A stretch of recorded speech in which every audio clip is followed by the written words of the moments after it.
France Culture, Olivia Gesbert, bienvenue au club.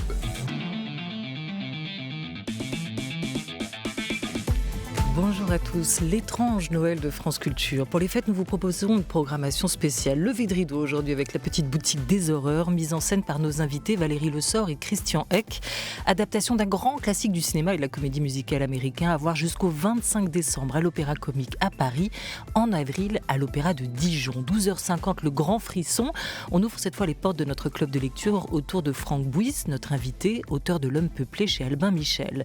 Et du roman de Sandrine Colette, On était des loups. Les deux écrivains font place aux fantômes dans une atmosphère étrange, vous le verrez. 2 succès de librairie depuis leur parution à la rentrée. Vous nous avez laissé plein de retours de lecture. On les partage ensemble dans le Book Club.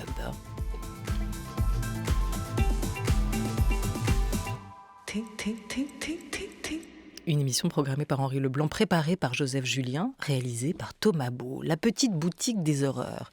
Le film m'avait fait frissonner, moi, quand j'étais ado. Cette histoire de plante exotique qui devient la star d'une boutique de fleurs moribondes dans un quartier miteux de New York. Une success story, mais pas à n'importe quel prix, puisqu'elle se nourrit de sang humain, cette plante qui crie tout le temps « J'ai faim ».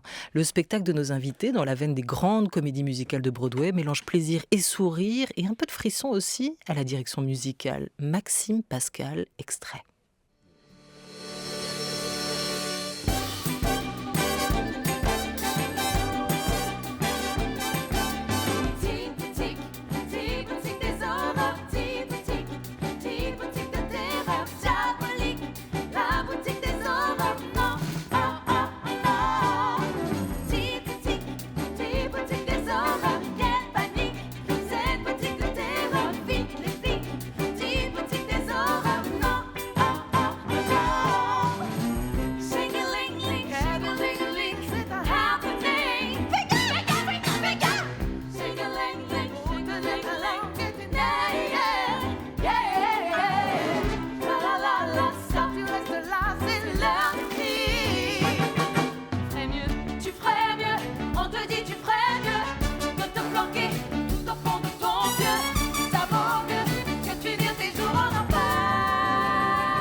Et bonjour Valérie Lessort. Bonjour. Et bonjour Christian Eck. Et bonjour. On vous applaudit, bienvenue au club aujourd'hui, ce club frissonnant avec cette petite boutique des horreurs que vous avez adaptée et imaginée pour nous, recréée en ce moment sur la scène de l'Opéra Comique à Paris.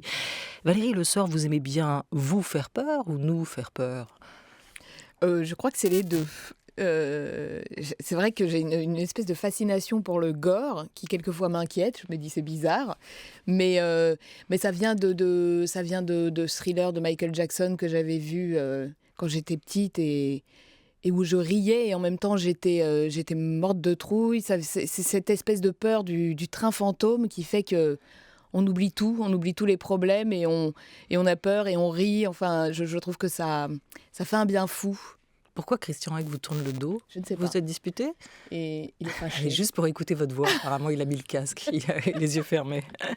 Christian Hegg, vous êtes sociétaire de la Comédie Française Le Jour et vous tirez les ficelles de cette nouvelle comédie musicale avec Valérie Le Sort la nuit. Vous, c'est la double vie permanente. Hein? Oui, j'ai cette chance. J'ai cette chance de faire les deux. De partager ma vie entre la Comédie Française et mon amoureuse. Et il y a 2 Christian Hegg, celui du jour, celui de la nuit? Non, c'est tout. Ou en fait, ils fusionnent bien les deux ensemble? Oui, ils fusionnent bien. Ils se parlent? Oui, ils se parlent, ils s'entendent bien. Qu'est-ce qu'ils se disent entre celui qui joue du Molière sur la scène du Français et celui qui tire les ficelles de la petite boutique des horreurs en coulisses? Il se dit que c'est bien de transporter un petit morceau de Molière à l'extérieur, un petit morceau de la comédie à l'extérieur, et inversement. De faire des allers-retours entre ce qui se fait dans cette grande maison et ce qui se fait à l'extérieur, et que l'un oxygène l'autre. Vous n'êtes pas sur scène pour cette petite boutique des horreurs. Pourquoi? Parce que vous ne chantez pas et vous ne dansez pas? Je crois que je n'ai pas encore le niveau de chant assez élevé pour pouvoir me produire sur la scène de l'opéra comique, mais j'y travaille. Ça pourrait arriver. J'y travaille. Oui, non, mais en plus, c'est vrai. Hein, j'ai un projet avec Maxime Pascal pour monter la petite boutique avec Ostermayer à la Comédie Française. L'opéra de Katsu avec Ostermayer. Ça marche bien entre les deux, voilà. Ça fonctionne bien. Mais tout se mélange. Avec Thomas Ostermayer, le metteur en scène allemand, alors cette fois à la Comédie Française. Oui, c'est ça. Et avec Maxime Pascal à la direction musicale. Exactement. Comme pour la petite boutique des horreurs. On y arrive. Vous aussi, vous étiez des spectateurs du film de Roger Corman ou alors de celui qui a suivi de son adaptation par Franck Oz? Moi, c'était plutôt Franck Oz, parce que déjà, je suis fan de comédie musicale depuis très longtemps, plus des Muppet Show aussi, donc ça tombait sous le sens. C'était vraiment un truc, même j'aurais jamais espéré le mettre en scène. C'est vraiment un honneur pour moi, c'est un univers que j'adore. Il faut dire que la petite boutique des horreurs a pris une autre dimension encore avec sa création à Broadway, après le film de Roger Corman, par Howard Ashman et Alan Menken, sous forme de comédie musicale. Ça a été un carton, la pièce est restée à l'affiche des années. Et elle a à son tour inspiré ce film en chanson de l'américain Frank Oz en 1986. Comment elle a traversé l'Atlantique, cette petite boutique des horreurs? Elle l'avait déjà traversée avant vous? Oui, elle l'avait traversée, c'était... en 86, je crois, au De Jazé, c'était Alain Marcel qui avait fait l'adaptation. Et visiblement, ça a laissé un souvenir très marquant à beaucoup de spectateurs. Et on avait un peu le trac parce qu'ils sont venus nous voir. Et même certains interprètes de la petite boutique de l'époque sont venus nous voir. Visiblement, on a fait quelque chose de très différent, puisque là, on mêle, grâce à Maxime Pascal, des chanteurs lyriques et des chanteurs de comédie musicale, et des danseurs et des manipulateurs. Et c'est assez hybride, en fait, ce qu'on a fait là. Puis il y a beaucoup plus de musiciens aussi dans la fosse. Mais ça a l'air de réjouir les gens. Mais vous avez gardé le décorum du film, de l'histoire, de la comédie musicale qui avait été jouée et créée à Broadway, et notamment cette idée d'un quartier miteux de New York avec ses inégalités, cette petite boutique qui est d'abord en train de flancher, de péricliter, qui va fermer jusqu'à la trouvaille de cette plante exotique fantastique et qui va permettre à l'équipe de renouer avec le succès, mais on le disait, avec un certain prix pour la vie de chacun. Pourquoi, d'après vous, ça nous parle, cette petite boutique des horreurs, aussi en France? Mais pour plusieurs raisons. D'abord, pour moi, il y a le mythe faustien. C'est un Faust rock'n'roll pour moi, la petite boutique des horreurs. Un pacte du diable. Exactement. C'est quand même quand Seymour qui découvre la plante et qui la soigne, c'est quand même... ils ont un échange très intéressant. La plante demande de le nourrir et en échange, elle lui promet le succès. Donc, pour moi, la plante, c'est une forme de diable. Oui, mais il y a plein de différents niveaux de lecture, parce qu'on peut Bien voir sûr. ça aussi comme une frustration et de Seymour, qui est quand même un personnage qui est très mal dans sa peau, qui est très malheureux, qui a toujours été maltraité, qui, à mon avis, est puceau, et tout d'un coup, il y a cette espèce de truc vert qui pousse énorme. Ça peut être à la fois sa conscience, à la fois ses frustrations sexuelles. Enfin, moi, je le vois un peu comme ça. Peut-être que j'ai l'esprit mal placé. Et en plus, la plante qui a été fabriquée par Carole Allemand, sa tige peut faire penser à une turgescence violacée et veineuse. Ouais, et moi, j'y vois aussi, quand même, Et j'y vois aussi une vengeance écologique, moi. Qui là justement on parlait de la Coupe du Monde. Une bonne plante aurait fait du bien, une bonne plante carnivore pour bouffer tout ça. Ouais. Mais oui, il y a ça aussi. Et la morale de l'histoire est complètement dingue. Elle est de vous ou pas? Parce que faites crever vos plantes. Si vous voulez un futur, laissez crever vos plantes. Oui. Celle-ci, c'est sûr qu'il vaut mieux la tuer, il vaut mieux la zigouiller, mais pour les autres, c'est très très drôle quand ça termine. C'est vous qui avez imaginé cette fin? Ah non, c'est écrit. Nous, on a changé quelques trucs, mais déjà on n'avait pas vraiment le droit puisqu'il y avait les ayants droit. On a pris quelques petites libertés. Par exemple, la plante, on trouvait qu'elle parlait un peu de façon vulgaire, et vu que c'est un extraterrestre, on aimait bien que ces insultes soient botaniques. Donc, elle dit « je m'en bats le pistil » ou « et mon pédoncule, tu l'as vu ». Bon, ça, c'est des petites choses à nous. Mais sinon, non, on a vraiment respecté l'œuvre qui est tellement, de toute façon, géniale et très drôle. Voilà, et c'est vrai qu'en 2022, c'est un peu moins politiquement correct qu'à l'époque de dire « faites crever vos plantes ». Dans une période où on parle de réconciliation avec la nature, de reconnexion. Là, on sait qu'on risque de se faire bouffer si on les laisse. Ouais, mais c'est la plante qui gagne à la fin. Oui, mais ça, je ne voulais pas spoiler. Elle est pousse pour moi. Je t'ai donné de la terre, je t'ai donné ma vie. Tu me donnes des ulcères et des insomnies. Ce soir, je t'implore pour la dernière fois. Bouge-toi, pousse pour moi. Je t'ai fait faire une cure au sel camarguais. Je t'ai donné de l'eau pure et même de l'engrais. Je t'aime et je te coupe et tu ploies. Bouge-toi, pousse pour moi. Je t'ai donné ma plus belle vitrine exposée au midi. Je t'ai vaporisé les épines, ça t'a pas rafraîchi. Je t'ai frictionné les racines à grands coups de remontant. Tu as ton tuteur, tes engrais, ton air frais, plus que ça, qu'est-ce que tu veux, mon sang? Aïe! Saleté de rose, saleté d'épines. Je suis vraiment adroit comme un manche. Regarde ce que je me suis fait de deux.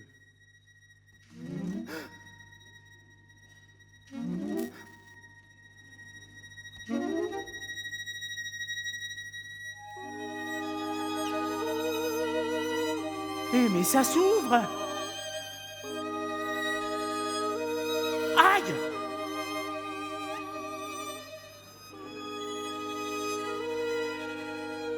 Ah, je crois que je comprends. Bon, j'imagine que quelques gouttes ne peuvent pas faire de mal. Mais que ça ne devienne pas une habitude, hein?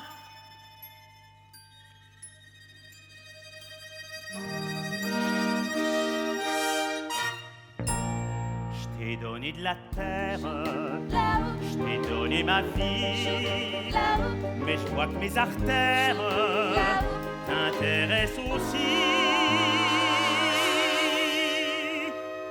Une goutte au passage, si ça te met en joie. Cette fois, bouge-toi. Pousse pour moi.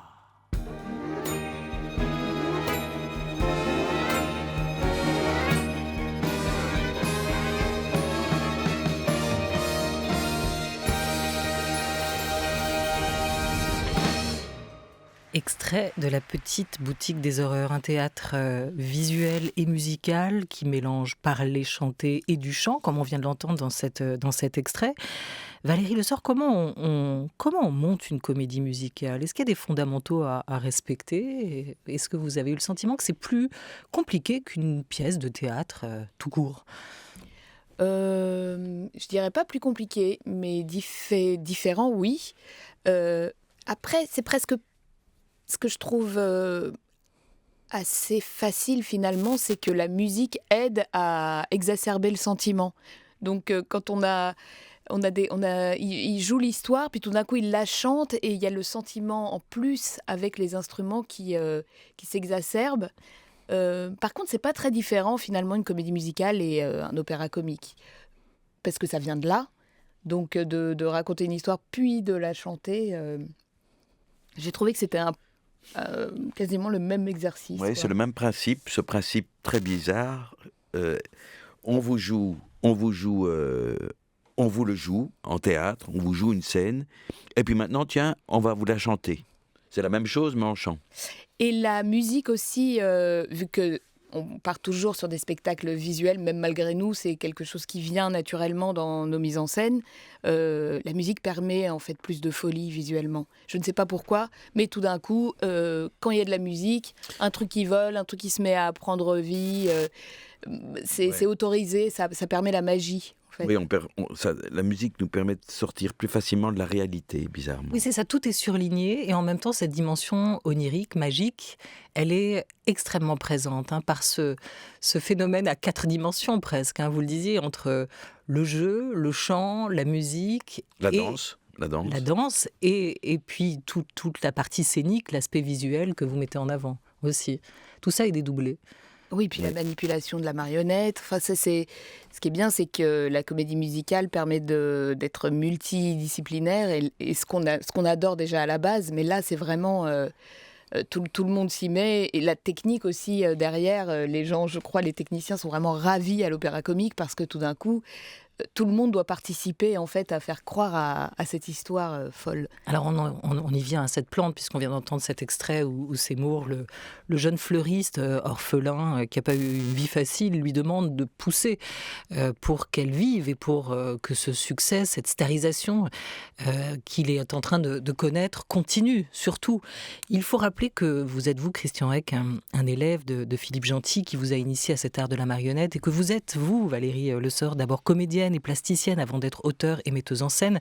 Vous avez biberonné, vous l'évoquiez, au Muppet Show, travaillé pour les Guignols de l'info et comme Christian Eck, vous avez croisé la route de la compagnie Philippe Gentil.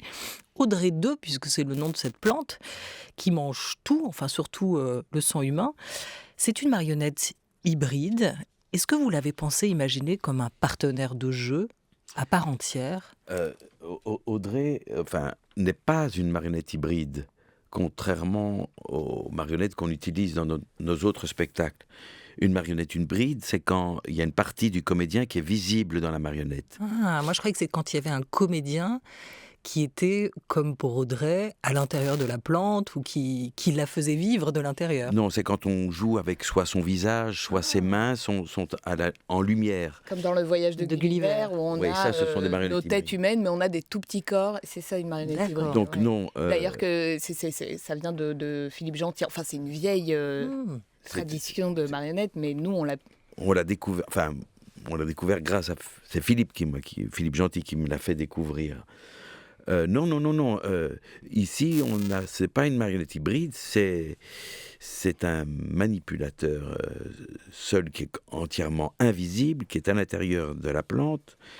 Et Sami Adjali, qui est un ancien des Guignols de l'info, qui est un manipulateur exceptionnel et qui réussit dans ce corps en mousse et en latex à faire de cette plante un personnage qui est censé être assez horrible, plutôt extrêmement méchant, et Sami a réussi à donner à cette plante tout un éventail d'émotions, un éventail de caractères très riche, et donc parfois on a même de l'empathie pour cette plante, parfois on a envie de la prendre dans ses bras, elle peut vraiment nous émouvoir, et à d'autres moments elle nous fait évidemment frémir. Après, il y a des danseurs aussi qui sont... Quand la plante est énorme, il y a aussi l'aide de 2 danseurs. Et c'est Carole Allemand qui a fabriqué qui est plasticienne, avec qui on travaille toujours. Tout ça, c'est des rencontres en fait justement de la compagnie Philippe Gentil ou des Guignols de l'Info. Enfin, c'est un peu toute une armée de plasticiens. En fait, il y a tout un groupe de savoir-faire maintenant que les Guignols de l'Info ont réduit leur activité, que la compagnie Philippe Gentil... Pascal Lagilly, à la Lumière aussi, vient de... Alors vous êtes la relève. On récupère un petit peu ces orphelins. Voilà, comme avec la petite boutique des horreurs. Vous vouliez lui donner quel tempérament, quelle dimension à cette plante ? Vous vouliez la rendre à la fois sympathique et effrayante ? On voulait pas qu'elle soit sympathique, mais elle devient sympathique parce que Sami Adjali est sympathique. C'est à cause ou grâce à son manipulateur qu'elle est sympathique. En fait, on voulait quand même qu'on s'y attache, mais on avait envie qu'elle soit beaucoup plus effrayante que toutes les images qu'on a pu voir. Donc elle est, comme on disait, elle a des veines, elle a une sorte de colonne vertébrale. On partait plus un peu sur les images d'aliens. Que de la plante rigolote. Mais bon, je crois qu'on ne peut pas s'empêcher de... On a essayé d'éviter au maximum l'effet carton-pâte pour qu'elle soit vraiment mobile. Mais ça, je crois que tout le monde essaye d'éviter l'effet carton-pâte. Oui, mais on y est particulièrement sensible à l'effet carton-pâte. On voulait qu'elle bouge bien. Oui. Ouais. Et ça, c'est comme ça tout le temps entre vous deux ? Vous complétez vos phrases, vous êtes, au boulot, ça se passe pareil ? Moi, j'ai du mal à les terminer, mes phrases. Et du coup, Valérie est là ? Valérie, elle est là, ouais. Oui. À force de vivre ensemble, travailler ensemble, on est en train de devenir une sorte de monstre à deux têtes. Bientôt, on va faire peur aussi. Ouais. Alors attention, comme avec la plante, qu'il n'y en ait pas un qui dévore l'autre. C'est une inquiétude parfois ? Oui. Depuis 2015, avec votre troupe, vous créez autant pour les acteurs de chair et d'os que pour les acteurs de tissu, ces fameuses marionnettes que vous animez après 20 000 lieues sous les mers, après La Mouche, et un an seulement après Le Voyage de Gulliver de Jonathan Swift que vous avez adapté. On retrouve donc aujourd'hui cette petite boutique des horreurs sur la scène de l'Opéra Comique. Valérie Le Sort, Christian Eck, et vous êtes aujourd'hui nos invités. Il faut raconter que toutes ces pièces-là, une fois que vous les avez créées, montées, ces spectacles, elles continuent à tourner. Vous êtes-vous en ce moment, puisqu'on parle d'horreur, en train de travailler aussi, Valérie Le Sort, sur cette petite balade aux enfers d'après Orphée et Eurydice de Gluck que vous aviez mise en scène et adaptée pour l'Opéra Comique il y a 3-4 ans et que vous êtes en train de reprendre en ce moment pour la montée à partir de janvier à l'Opéra du Rhin. Il y aura ensuite une tournée un peu partout en Alsace. Quelle continuité entre cette petite balade aux enfers et cette petite boutique des horreurs ?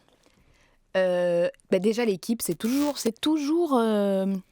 on travaille toujours avec les mêmes et on grandit ensemble. Parce que finalement, Christian et moi, ça fait pas si longtemps qu'on fait de la mise en scène. Ça va faire 10 ans, là.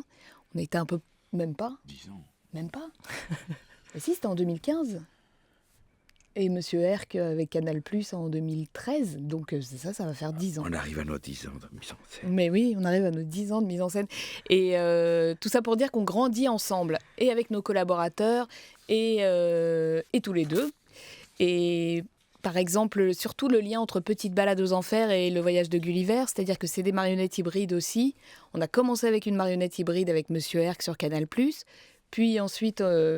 j'ai fait Petite balade aux enfers où Christian était manipulateur. Il avait eu l'humilité, pas l'humanité, d'être les manipulateur. Ouais. Avec Sami Adjali encore, qui travaille dessus. Avec Pascal Lagilly aux Lumières. Enfin, il y a un truc d'équipe comme ça. C'est une recherche constante. Donc finalement, on continue notre petit chemin. Après, on ne veut pas forcément mettre de la marionnette parce que même dans les opéras, ça va être un costume qui va être marionnettique quelque part. Enfin, c'est du théâtre d'objets aussi. Dans La Mouche, il n'y a pas tellement de marionnettes. Non. Dans Le Bourgeois gentilhomme... il y en a un petit peu. Il y en a un peu, mais enfin... On ne fait pas du théâtre que pour faire de la marionnette aussi. Enfin, on n'est pas réduit non plus à la marionnette. Ce qui n'est pas réducteur. Enfin, c'est pas réducteur, non, mais enfin... Mais on pense à des spectacles sans marionnette aussi. Oui. Ouais. Mais bon, avec toujours quand même du visuel et... Et on n'a pas parlé du cabaret horrifique que vous aviez aussi mis en scène, Valérie Le Sort. Quelle est votre définition à vous de l'étrange ? Mon Dieu, quelle question. Vous y mettez de la fantaisie, de l'horreur forcément ? Qu'est-ce qui fait l'étrange dans une atmosphère ? Moi, l'étrange, c'est aussi le monstrueux, mais qui me touche. C'est-à-dire que que j'aime, c'est que ça fasse peur, que ça fasse rire et qu'en même temps, ce soit terriblement touchant. Par exemple, là, je trouve que dans La Petite Boutique des Horreurs, on y arrive bien par rapport à la mort d'Audrey. Il y a un truc terrible qui est à la fois on rit, à la fois on est horrifié par ce qui se passe. Je ne vais pas raconter quoi, mais sa mort est vraiment très gore. Et en même temps, c'est extrêmement touchant. Et moi, j'aime l'horreur et le monstrueux parce que ça peut montrer un peu comme les personnages comme Elephant Man, une humanité, un truc qui est en même temps une souffrance. Il y a toujours de la souffrance d'ailleurs dans les personnages de Petite Boutique des Horreurs. C'est quand même des personnages qui souffrent. C'est aussi touchant parce que c'est une histoire d'amour quand même aussi oui, entre il y a Audrey aussi de l'amour, et Seymour. Et qu'il fait tout pour lui plaire, tout pour la séduire. Et qu'au final, on en revient à cette dévoration symbolique qu'on évoquait. Et il risque de perdre sa bien-aimée. Et pour vous, l'étrange, Christian Eck? Non, mais ce que je voulais compléter ce que disait Valérie, c'est qu'effectivement, on n'est absolument pas intéressé par les gens normaux, le plat nous ennuie. Donc on aime les personnages étranges, on aime les gens colorés, on aime les gens qui ont une blessure, qui ont un défaut. C'est à travers les défauts qu'on raconte l'humanité. Je voulais juste rajouter ça. Et ça passe aussi par le burlesque, et ça passe par une forme de satire aussi de nos sociétés. Ça a été pensé dans les années 80, mais finalement c'est extrêmement pertinent encore aujourd'hui, ce que ça dit du star system, ce que ça dit aussi de notre rapport aux autres. Et c'est à voir en ce moment sur la scène de l'Opéra Comique à Paris, en avril, à l'Opéra de Dijon, cette petite boutique des horreurs. Merci beaucoup à tous les deux d'être venus nous en parler. Il faudra dire juste, préciser... Alors, je dois préciser que l'Opéra de Katsu, mise en scène par Thomas Ostermeyer. Merci. En répétition aujourd'hui. Va être créé au Festival d'art lyrique de Aix-en-Provence. Cet été. Merci pour beaucoup. Être repris à la Comédie Française. Tout bientôt. Voilà.